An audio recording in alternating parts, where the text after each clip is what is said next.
Atong Ang, pinakilala na ang bagong babae sa buhay niya. Sunshine Cruz, galit na galit.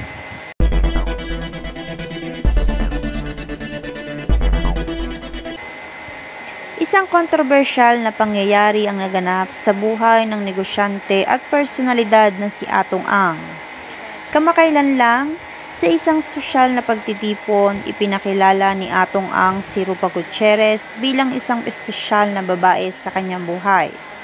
Marami ang nagulat at naulat sa balitang ito dahil hindi pa nalalaman sa publiko ang relasyon nilang dalawa. Sa kabilang banda, si Sunshine Cruz ay isang aktres at dating kasintahan ni Atong Ang ay labis na nasaktan at nagalit nang marinig ang balitang ito. Ayon sa mga malalapit na kaibigan ni Sunshine, pakiramdam daw ni Sunshine ay niloko siya ni Atong Ang.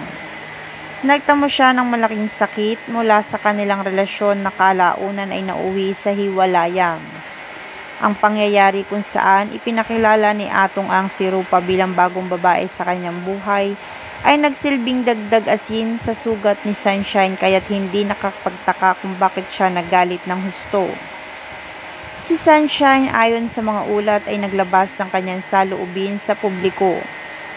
Itinuturing niyang isang uri ng panloloko ang ginawa ni Atong Ang sa kanya.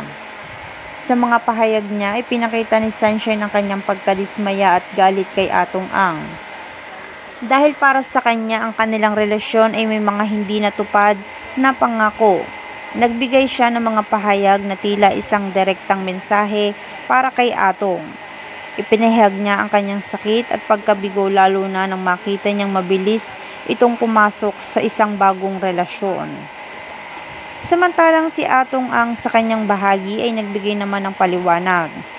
Ayon sa kanya ay wala siyang intensyon na saktan si Sunshine.